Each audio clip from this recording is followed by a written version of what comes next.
How's it going, everybody, and welcome back to Lead Therapy, and thank you so very much for taking time for tuning into my video. I know it goes without saying that yesterday was a tough day. We all know what happened in the elementary school in Texas. Let me first start off by saying it is a crime and immoral to murder innocent people. It's unconstitutional and immoral to restrict the human right to keep and bear arms for peaceable people as a political response to the heinous acts of an evil person. After the news broke of what happened in Texas, the Golden State Warriors head coach, Steve Kerr, at a news conference, instead of talking about basketball, brought up the shooting in Texas. And the liberals are praising his words that he said. I'm going to play about a 3-minute clip of exactly what he said, and then I'll come back and we'll talk about it further. I'm not going to talk about basketball. Nothing's happened with our team the last 6 hours. We're going to start the same way tonight. Any basketball questions don't matter. Since we left shoot around, 14 children were killed 400 miles from here, and a teacher.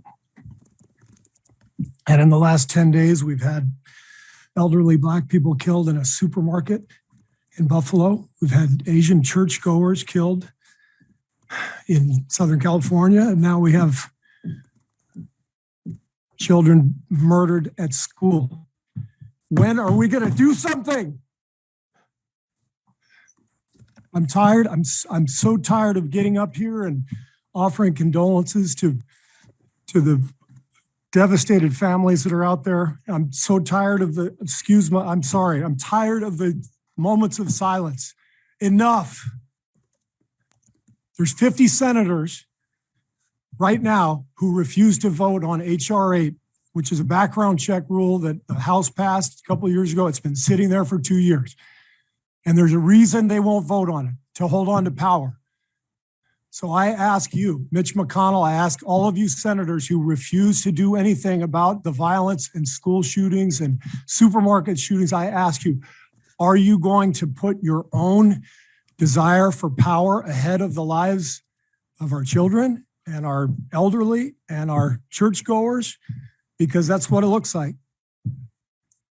It's what we do every week. So I'm fed up. I've had enough.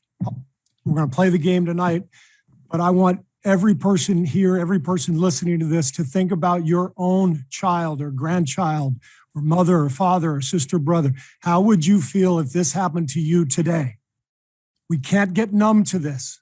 We can't sit here and just read about it and go, well, let's have a moment of silence. Yeah, go Dubs, Come on, Mavs, let's go. That's what we're going to do. We're going to go play a basketball game. And 50 senators in Washington are going to hold us hostage. You realize that 90% of Americans, regardless of political party, want background check, universal background check. 90% of us, we are being held hostage by 50 senators in Washington who refuse to even put it to a vote, despite what we, the American people, want. They won't vote on it because they want to hold on to their own power. It's pathetic. I've had enough. I can understand, Steve Kerr, being upset and angry, because you are not a human being if you are not upset or angry what happened yesterday. But Steve Kerr needs to stay in his own lane. He needs to do what he does best, and that's a basketball coach, especially when he brought up universal background checks. And if it is true that 90% of the country, no matter their political background, wants universal background checks, if the reports are true that the gunman purchased the firearm or firearms legally and passed a background check, if universal background checks were in place at that time, it would have done nothing, absolutely nothing, to stop what happened yesterday. Even this morning, Kelly Ripa, she had to bring it up as well. She even said that people told her that she needs to stay in her own lane, but she says this is her lane. And she mentioned universal background checks as well. It's just the left's political talking point. And one last thing I want to end this with. There will always be weapons in the hands of evil. The only question is if you are armed and ready to defend life and liberty against that evil. As always, let me know your thoughts about the story in the comment section down below.